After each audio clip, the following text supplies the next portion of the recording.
Hoy seguimos con nuestra serie de Impulso. Está siendo, la verdad, bien interesante. Estamos acompañando al apóstol Pablo por sus viajes, por tantas situaciones que el apóstol Pablo pasó. Y la Biblia, como hemos dicho siempre, es nuestro manual de fe y de conducta. Entonces, escudriñarla, que significa investigarla, estudiarla, leerla, aprenderla, aplicarla a nuestra vida, siempre va a ser fundamental. Porque no hay mejor manera de vivir que la que Dios diseñó para nosotros. Esa es la mejor manera que tenemos de vivir. Y quizá podemos encontrar libros de autoayuda, quizá podamos ver vídeos, consejos que nos aparecen, ¿verdad?, por las redes sociales. Y están muy bien, pero está mejor ir a la palabra, a buscar refugio, a buscar dirección. ¿Sí? Porque hay veces que nos confundimos y ponemos encima de la palabra tantas cosas que nos rodean, y la palabra es la única que trae vida verdadera, penetra en lo profundo de nuestro corazón y discierne lo más profundo. Hoy quiero compartir con vosotros el capítulo 25 del libro de Hechos. Y vamos le he puesto como título Firme en la fe. Me costó, la verdad, un poco ponerle título porque estamos en la serie Impulso. Empezamos estudiando Hechos porque definitivamente como iglesia queremos impulsarnos a un nuevo nivel. Queremos impulsarnos a más con nuestro proyecto que todavía estamos orando por respuestas de parte del cielo.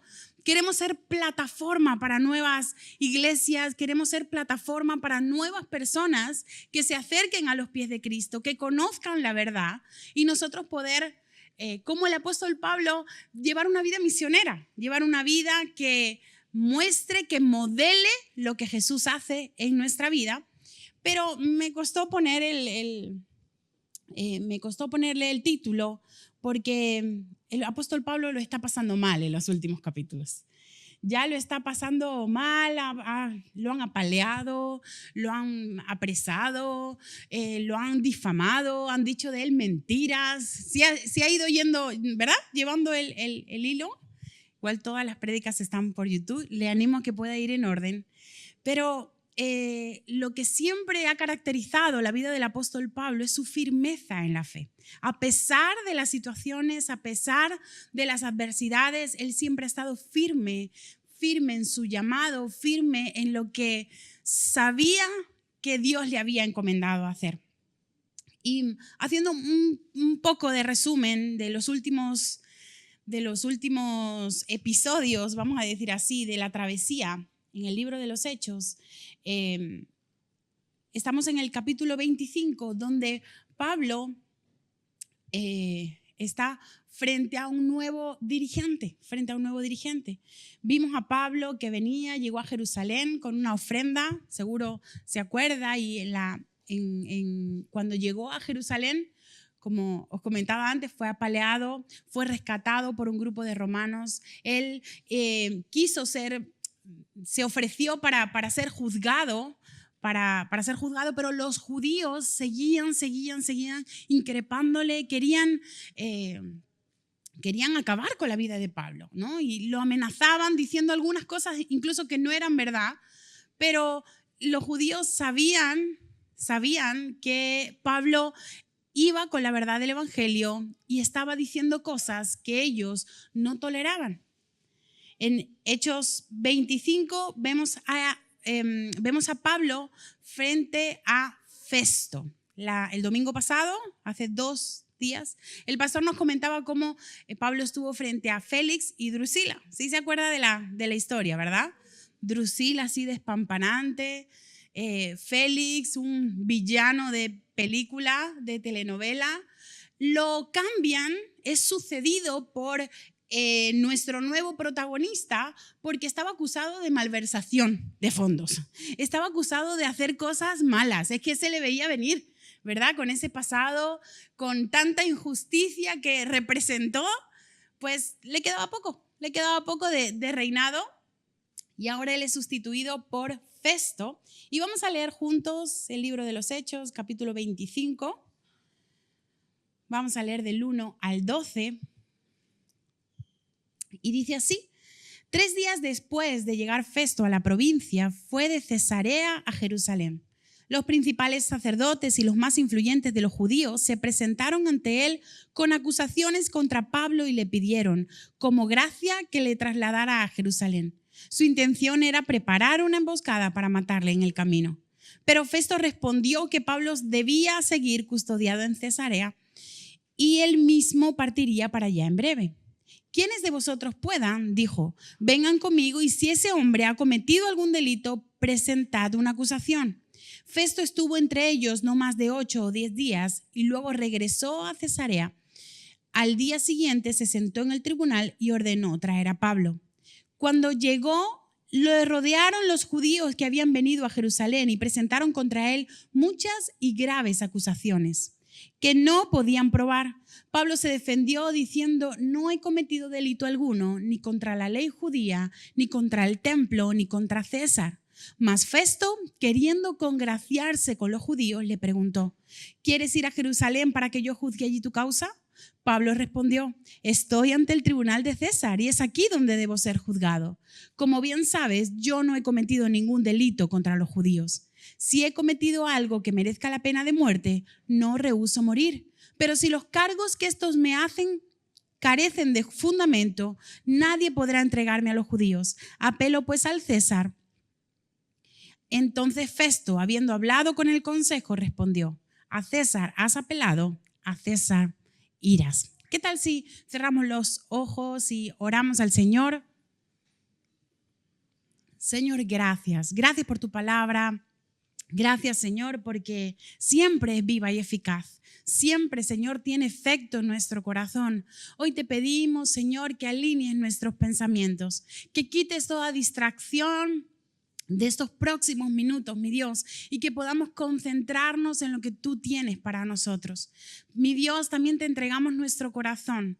Cada sentimiento, cada emoción hoy se alinean a tu voluntad, Señor. Y si hubiese alguna incomodidad, alguna enfermedad, malestar, Señor, hoy en el nombre de Jesús lo echamos fuera. Hoy dejamos fuera el sueño, el cansancio. Hoy, Señor, nos preparamos de manera completa para que tú nos hables, Señor, nos hables. En el nombre de Jesús. Amén y amén. Pues en el mensaje que quiero compartir con usted, hoy quiero que podamos analizar juntos los 3 protagonistas que hay en esta historia. Hay 12 versículos nada más y venimos de mucho trajín con la vida de Pablo y todavía faltan algunos capítulos más. Pero en estos 12 versículos encontramos a 3 protagonistas que creo que pueden ser ejemplo para nuestra vida. Ejemplo en algunas cosas, en otros modelaron de mala manera, pero nosotros vamos a examinar todo y vamos a retener lo bueno. Nosotros nos vamos a dar cuenta, incluso en el error, de cómo está nuestro corazón. Sabe que la vida cristiana, y lo repito muchísimas veces, tiene la meta de llegar a ser como Jesús. La vida cristiana tiene como meta que nosotros podamos madurar, que podamos crecer, que podamos aprender cada día más de cómo Jesús nos diseñó, de cómo Jesús quiere que vivamos nuestra vida. Por lo tanto, todo tiene que ser aprendizaje. En los primeros protagonistas que quiero que podamos ver son los judíos. ¿Vio? ¿Identificó ahí los judíos? ¿Sí? ¿Los judíos eran buenos o malos? En este era tipo Félix, así como villanos también de nuestra historia. Y es que a lo mejor para nosotros la historia de Félix pasó hace 2 días, porque fue cuando el pastor nos la contó. Pero en este momento han pasado 2 años desde que los judíos malmetieron y pusieron a Pablo frente a Félix. 2 años han pasado y uno puede pensar, bueno, 2 años ya está, ¿no? Se han calmado. Se habrán dado por vencido, habrán dejado al pobre Pablo en paz. pero no es así. Al contrario, siguen llenos de rencor, siguen llenos de ira. Y no solamente que quieren prender a Pablo, sino que lo quieren matar. Esas eran las intenciones de los judíos. Quiero que a lo mejor entienda el contexto completo. Los judíos eran seguidores de Dios. El judaísmo es esa religión que se practicaba en el Antiguo Testamento. El judaísmo era la creencia en un Dios supremo, igual que nosotros, un Dios supremo que rige sobre todas las cosas, que le dio una ley a Moisés, eligió a un pueblo especial para bendecirle, mandó profetas para que anunciasen. ¿Qué pasa? Que llega un momento donde todas esas promesas, todas esas profecías se estaban empezando a cumplir. Cuando Jesús llega, las profecías de los que los profetas habían hablado, que se habían anunciado en los tiempos antiguos, se estaban empezando a cumplir. Y el cristianismo sale de los judíos. O sea, es una rama de los judíos porque son personas que creían en Dios, que conocían la ley, que conocían lo que habían dicho los profetas, pero aún no, los cristianos recibieron al Mesías. Cuando Jesús viene, se manifiesta, ellos dicen, tú eres verdaderamente el Cordero de Dios. Tú eres el que estábamos esperando. Tú eres el que nos trae libertad. Pero llegó en este momento donde Jesús llega, también estaban los otros judíos. Aquellos judíos que de alguna manera esperaban otro Mesías. Unos judíos que esperaban un Mesías que viniese con un cambio político, que viniese a quitarles el yugo del imperio romano, que viniese con otras intenciones, no con las intenciones con las que Jesús vino.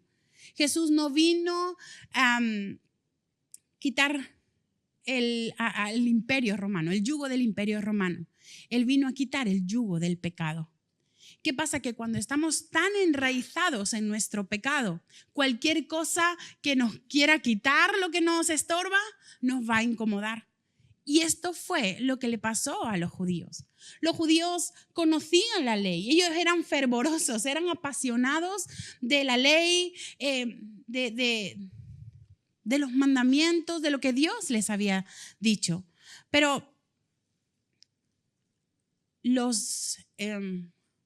estos fervorosos judíos pusieron antes la ley que a Dios mismo. Daros cuenta que incluso rompieron la ley porque sus principios siguiesen vigentes. ¿Qué quiero decir aquí? Que se volvieron legalistas, que las normas y los criterios humanos superaron al corazón mismo de Dios. No solamente no vieron y se perdieron la salvación del Mesías, sino que aún teniendo evidencias de lo que Dios estaba haciendo a su alrededor, ellos seguían enfrascados en sus propios criterios. Se volvieron religiosos, se volvieron legalistas, se volvieron rígidos, inflexibles. ¿Sabe que en nuestro corazón es necesario que Dios trabaje en algunos aspectos? No sé si alguna vez se haya encontrado algún judío. No sé si a lo mejor hay aquí personas que todavía no creen en Jesús. Pero en la Biblia, en Jeremías 31, 33, habla acerca de esto y dice, pero este es el pacto que haré con la casa de Israel después de aquellos días, declara el Señor. Pondré mi ley dentro de ellos y sobre sus corazones la escribiré. Y yo seré su Dios y ellos serán mi pueblo. El profeta Jeremías está hablando de un momento como este. Está hablando sobre una ley que no está escrita en piedra, que no está escrita, que no es solamente teoría. Es una ley que tiene que nacer en nuestro corazón. Porque detrás de toda norma, detrás de toda acción, hay un corazón. Detrás de lo que hacemos está lo que somos. Y si Dios no ha conquistado lo que tú eres, lo que tú haces no te va a representar. Yo quiero que hoy nos podamos evaluar y nos podamos mirar en el fondo de nuestro corazón, porque aún Jesús, en medio de su ministerio, le decía a los fariseos, en el capítulo 23 de Mateo, versículo 23, dice, les decía, ay de vosotros, escribas y fariseos hipócritas, porque diezmáis la menta y el anís y el comino y dejáis lo más importante de la ley, la justicia, la misericordia y la fe. Esto es lo que hay que hacer sin dejar de hacer aquello. Sabe que el legalismo corrompe nuestra fe y se quiere apropiar de áreas que solamente le pertenecen al Señor. Hay veces que tenemos nuestra cabeza como tan estructurada y que las cosas deben de pasar como a nosotros nos parece que deben de pasar, que nos metemos en el trabajo de Dios. Sabe que por las redes sociales, yo intento evitar todo esto, ¿no? Pero hay ministerios dedicados a hundir otros ministerios. Y ellos invierten recursos, dinero, tiempo, porque hacen investigación exhaustiva de qué dijo y de qué no dijo. Hacen clips y tienen visitas muchísimas. No sé qué pastor dice no sé qué. Y ahí te ponen el clip y hacen un comentario y buscan y se apoyan entre ellos. ¿Sabe que cuando tenemos una idea tan clara, no le estamos dejando a Dios la justicia? ¿Quién tiene la capacidad o quién tiene el nivel para ser juez de otros ministerios? ¿No le corresponderá eso a Dios? ¿O nos estamos volviendo judíos? ¿O nos estamos nosotros volviéndonos los más sabios para identificar y filtrar y discernir las intenciones del corazón? Cuando entramos en terrenos pantanosos como estos, corremos el riesgo de volvernos poco bíblicos. Corremos el riesgo de darle mucha importancia a los sacrificios, a cómo debemos de vestir, a cómo debemos de hablar, a qué es lo que debemos de escuchar, en vez de mirar el corazón. No estoy diciendo, y quiero que no, perdón si me explico de una manera incorrecta, no quiero decir que está bien todo. No todo está bien. Y es Dios quien tiene que dirigir nuestro corazón. Pero si tú estás cerca de Dios, si tu corazón está atrapado por el Señor y tienes una relación firme con Él, lo que va a pasar es que la ley va a estar escrita en tu corazón y tus pasos van a seguir eso que Él ha puesto ahí en tu corazón. Yo le animo a que no siga o no vea contenido que critique, que juzgue, que dañe a otras personas. ¿Por qué? Porque nos convertimos en judíos que señalan. No vino porque es que, claro, está fatal. No toca porque es que metió la pata. Como nos decía el pastor Wilson, ¿no? Cayó. Y claro, es normal. Y nos convertimos en críticos. En críticos como si estuviésemos delante de un escenario, ¿verdad? Y que el que canta bien, apretamos el botón. Y el que no canta bien, apretamos. ¿Me explicó? Y nos pasa en nuestros ministerios, y nos pasa en nuestra casa, y nos pasa en nuestra crianza, y nos pasa en nuestro trabajo, que si la gente no hace las cosas como a mí me parecen, están mal hechas. Dios es el que juzga. Dios es el que hace, Dios es el que obra. Por mucho que nosotros nos esforcemos en hacer cumplir nuestra voluntad, nada podemos hacer por los que están a nuestro alrededor, sino es modelar una verdadera relación con Dios, de manera que tu vida sea impactada y sea impulsada por lo que Dios hace conmigo. Los judíos estaban con Pablo entre ceja y ceja.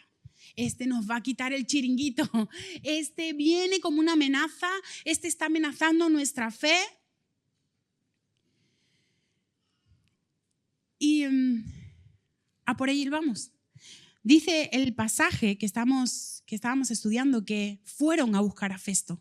Lo fueron a buscar y le dijeron cosas graves que no podían probar porque eran unos mentirosos. Pero no solamente eso, sino que querían como manipular la situación. Festo, ¿qué te parece si traes a Pablo aquí a Jerusalén? Tráelo para acá, aquí va a estar más cómodo. Aquí manipulan la situación. Y Festo era un hombre un poco más honorable que el antiguo dirigente. Y dice, no, vamos a juzgarlo allí en Cesarea. Lo vamos a juzgar allí porque es que las intenciones de los judíos era acabar con Pablo, era tenderle una emboscada y matarlo en el camino. La religión mal llevada, el legalismo mal llevado, lo que quiere es la muerte. Y creo que es una de las artimañas de Satanás para la iglesia de hoy en día. Que no nos centremos en la palabra que da vida, sino que busquemos qué es lo que está mal, que veamos y a ver qué criticamos hoy, a ver cómo fue el sonido hoy, a ver si es que hay mucho calor, a ver si mi líder se preparó el mensaje o no, porque yo me doy cuenta, yo me doy cuenta, claro. Y nos volvemos jueces, ocupamos el puesto de parte de Dios. Pero lo mismo pasa en nuestra casa. Estoy hablando ministerialmente, pero quizá en nuestra casa nos parece que nuestro marido no está liderando como debería. No, porque yo lo haría mejor. ¿Le suena? Muchas veces nos tenemos que rendir delante de Dios, porque sinceramente yo lo haría mejor. Pero Dios los puso como cabeza del hogar. ¿Cuál es nuestra función? ¿Cómo debemos de alinearnos? Señor, tú haz la obra en mí, trabájame a mí, doblega mi carácter. Señor, yo quiero hacer lo que tú quieres de parte mía y te oro, Señor, y ahí te lo dejo. Tú verás qué haces con él. Pero lo mismo con los hijos, lo mismo con mi trabajo. Hay cosas, hay batallas que solo le pertenecen a Dios y nuestra labor es mantenernos firmes en la fe de que Él tiene cuidado de nosotros.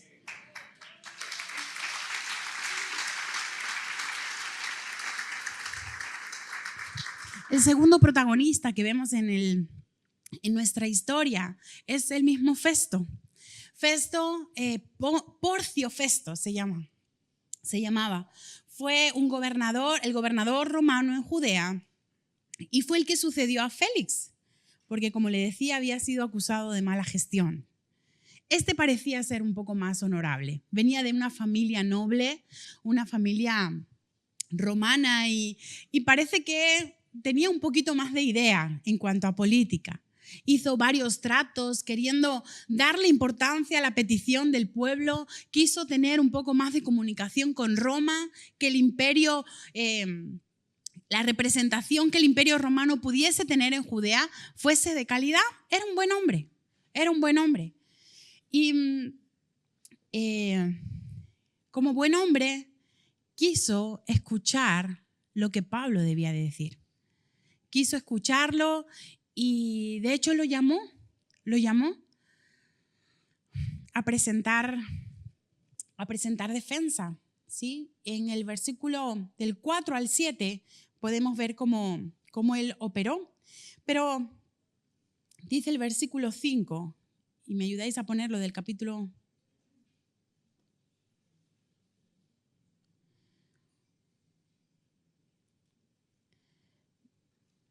Dice, pero Festo respondió que Pablo debía de seguir custodiado en Cesarea y que él mismo partiría para allá en breve. Hizo lo que correspondía, defendió a Pablo. Después, más adelante, dice, quienes de vosotros puedan, dijo, vengan conmigo, y si este hombre ha cometido algún delito, presentad acusación. Vamos a hacer las cosas bien, ¿sí? Iba con buena motivación, porque normalmente cuando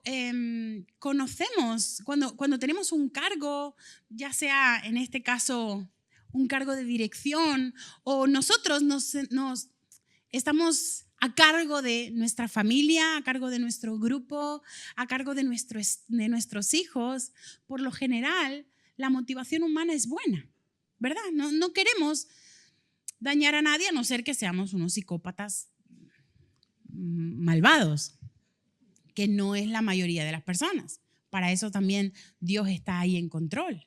Y en este momento echamos fuera todo espíritu de psicopatía. Festo tenía buenas intenciones. Tenía buenas intenciones. Dice en el versículo 9, mas Festo, queriendo congraciarse con los judíos, le preguntó, ¿quieres ir a Jerusalén para que yo te juzgue allí tu causa? ¿Os acordáis que los judíos le habían dicho, tráelo, tráelo? Pero habían malas intenciones detrás. No sé si Festo se dio cuenta. Probablemente sí. Y dijo, porque ¿qué más le daba? Juzgar en un lado que en otro, pero se acordó de lo que le habían dicho los judíos. Y sabe que lo hizo para congraciarse con los judíos. Para congraciarse con los judíos. Y lo mismo le pasó a Pilato. ¿Usted se acuerda? Cuando estaba frente a Jesús, Pilato, Jesús fue juzgado por varios. No tengo la lista, pero ahora me acuerdo de Caifás, por ejemplo, y de Poncio Pilato, que él estaba delante de Jesús y ellos mismos decían, este hombre no ha hecho nada que merezca la muerte, pero yo me lavo las manos. Y ahí estaba Festo lavándose las manos, igual que lo hizo Félix. Ellos podían haber soltado a Pablo, pero se lavaron las manos para congraciarse con los judíos. Nosotros como líderes, como personas, como cristianos, quizá podemos tener una buena motivación a la hora de hacer las cosas, pero no nos podemos lavar las manos para congraciarnos con los que están a nuestro alrededor. La sociedad, las redes sociales, la moda, las tendencias, te van a decir cosas muy específicas de cómo tienes que ser, de cómo tienes que comer, de lo que tienes que, cuántas horas hay que dormir, qué colores debes de usar, ¿verdad? La ropa, cómo tienes que comportarte, qué es lo que tienes que comprar. Todo alrededor lucha para llamar tu atención, para que tú te congracies, para que tú estés contento comprando como loco en el Temu. Se ríe porque cayó. Pero no se preocupe, Dios siempre tiene misericordia.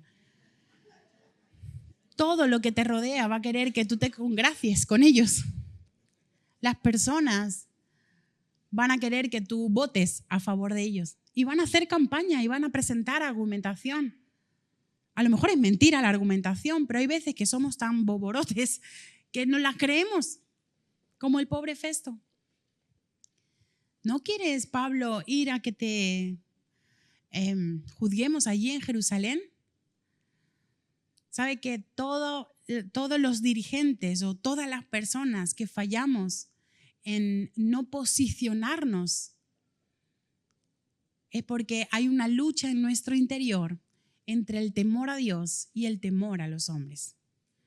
El temor a Dios no es un miedo como el temor a los hombres, ¿no? El temor a Dios es tener un respeto, una reverencia, es tener asombro, es saber que donde quiera que estamos, Dios está pendiente de nosotros. Encontré una definición, un concepto, nunca lo había escuchado y me pareció muy bonito. Se llama coram deo. Es una frase en latín. Y aunque no es bíblica, pero se usó mucho cuando el protestantismo empezó. Teólogos reformadores como Juan Calvino, Martín Lutero, usaron la expresión para enfatizar la importancia de vivir toda la vida a la luz de la soberanía y la presencia de Dios. Coram Deo es ese temor de Dios, es saber que ahora cuando salgamos en 10, 15 minutos, Dios me va a estar viendo cuando vaya en el autobús. Que si voy metida en el coche, Dios está ahí presente. Es ese vivir en reverencia, decir que cuando yo estoy metida en mi teléfono móvil, Dios está presente también. Que cuando yo cierro mi habitación, Dios está ahí presente. Cuando tenemos temor de Dios, no pasa nada lo que digan los de al lado, porque Dios es soberano en mi vida. Y en algún momento, si no es así, si todavía Dios no es el que manda en tu vida, si todavía Jesús no es el rey de tu corazón y está sentado en el trono de tu corazón, si aún no ha pasado eso, en algún momento debe de pasar. Porque cuando Él está sentado en el trono de tu corazón, es cuando tu propósito viene al lugar.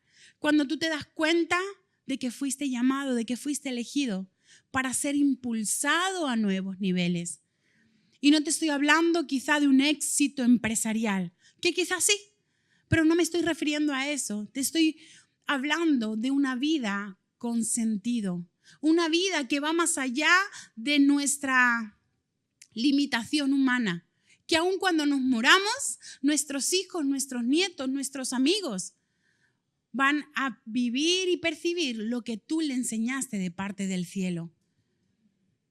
Vivir con temor de Dios es vivir en su presencia siempre. Y en algún momento Dios nos va a poner a elegir el trabajo o yo, tu novia o yo.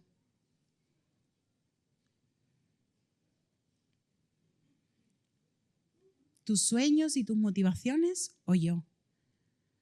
Y podemos luchar y decir, Señor, el que no trabaje no coma, dice tu palabra. Sí, ¿verdad? Y ponemos excusas y algunas suenan espectaculares, bíblicas y todo, reveladas por el Espíritu. Pero necesitamos ir más allá. ¿Hay temor del Señor en lo que estoy haciendo? Dios estaría aquí conmigo en el trabajo y Él estaría orgulloso de lo que estoy haciendo. ¿Estoy teniendo las prioridades bien organizadas en mi vida? ¿Él está siendo el primero, lo más importante? ¿Mis hábitos, mi tiempo gastado está honrando a Dios?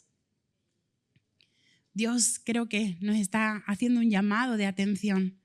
Nos está haciendo un llamado de atención para que digamos, Señor, te elijo a ti.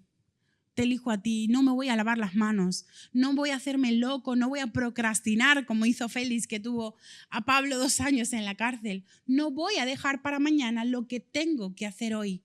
Tengo que superar, tengo que afrontar, tengo que tomar decisiones, tengo que hacerlas hoy, porque si lo dejo para mañana me va a costar mucho. Hay un dicho por ahí que dice, no dejes para mañana lo que puedas hacer hoy. Déjalo para pasado mañana si tienes hoy y mañana libre. Pero es un chiste, del diablo, un chiste. ¿Sabe que la vida es corta? La vida es corta y la fuerza que usted tiene ahora no la va a tener mañana. La determinación y el impacto que la palabra está produciendo en usted hoy tiene que ser aprovechada. Yo hace nada tenía 18 años. Hace nada. A ver, ¿verdad, Luma? Hace nada tenía 18 años y ahora voy rumbo a los 30 y pico. La vida pasa muy rápido. La vida pasa muy rápido y si no tomamos decisiones. Tengo 39, a mucha honra. Si no tomamos decisiones en el temor de Dios, los resultados no van a ser los que honren al Señor y los que nos lleven a impulsarnos nosotros mismos e impulsar a otros. Porque ahí está el tercer protagonista de nuestro texto y es el apóstol Pablo. Hemos hablado muchísimo acerca de él en estos últimos meses, pero es que el apóstol Pablo se dejó usar tanto por Dios que casi la mitad de la Biblia la escribió él. Fue usado tanto por Dios que trajo revelación para nosotros. Trajo discernimiento, trajo para nosotros revelación del cielo. Puso las bases de lo que Jesús quiso hacer en nosotros. Y el apóstol Pablo estaba preso. Él estaba preso. Aunque sus cárceles no eran de cárcel de barrotes porque estaba como un arresto domiciliario, Él sabía que todo el tiempo que estaba allí preso, tenía que hablar de la libertad que él había encontrado. Suena irónico, ¿verdad? Un preso hablando de libertad. Pero es que esa es la libertad que Dios da. Una libertad de espíritu, una libertad de corazón, una libertad que se lleva dentro, y aunque la vida, el alrededor, lo que nos rodea, tenga malas noticias, nosotros vivimos una nueva vida en Cristo Jesús. Una vida plena, una vida que nos sacia, una vida que hace que Él sea suficiente a pesar de que muchas cosas son las que nos faltan. Y Él empieza a hablar de esa libertad de la que vivía. Estaba experimentando justicia, aun a pesar de estar, experimentando injusticia, Él veía la providencia de Dios. Él veía cómo no era su visión la que marcaba el rumbo de la situación, sino era la visión de Dios que miraba desde arriba y dice: Pablo, yo te estoy poniendo aquí delante para que tú, frente a esta injusticia, apeles al César, porque yo te quiero llevar delante de reyes. Y parecía que la cosa se estaba torciendo porque no lo ponían libre, pero es que no era ese el propósito. El propósito era que Pablo llegase a Roma para hablar con el César. En el capítulo 23 de Hechos, versículo 11, habla de que esa era la intención de Dios con Pablo. Llevarlo a hablar a muchos gentiles, a que él pudiese predicar el evangelio, a que él pudiese compartir lo que había experimentado, y entre más arriba mejor. ¿Por qué? Porque había más influencia, había más impacto, había más impulso. Que cada situación por la que estás atravesando, aunque sea difícil, aunque sea injusta, aunque sea dura, puedas encontrar el propósito de Dios. Que podamos abrir nuestros ojos espirituales. Quiero contarte un testimonio antes de acabar. La semana pasada teníamos nuestras vacaciones preparadas. Nos íbamos a ir al Levante y bueno, teníamos nuestro apartamento reservado, ya teníamos planificado. Samuel es mi esposo, y con el tiempo, con los años ha ido pasando, se ha vuelto un poco, es un viejo, vaya,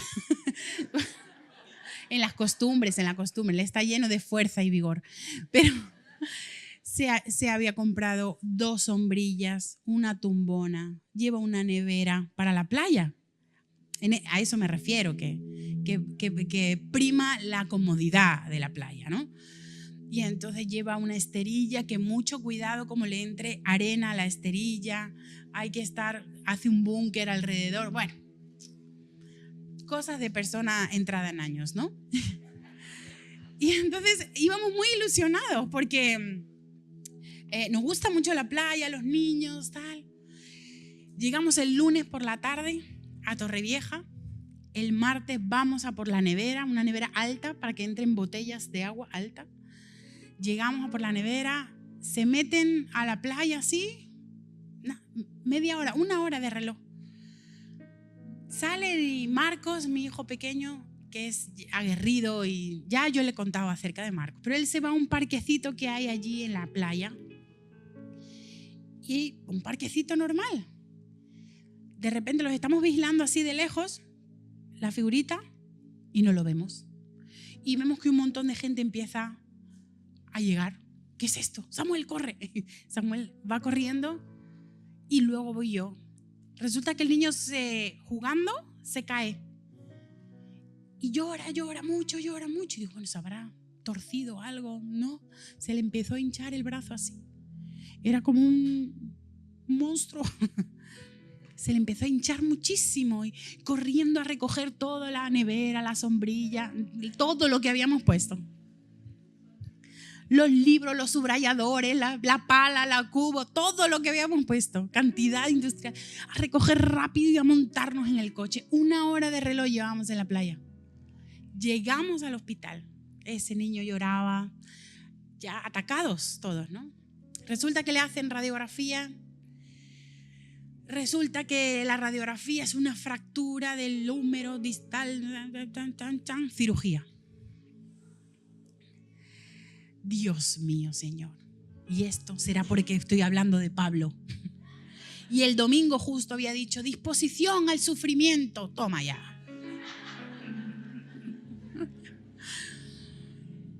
En ese momento, mira, no me acordaba ni de la prédica.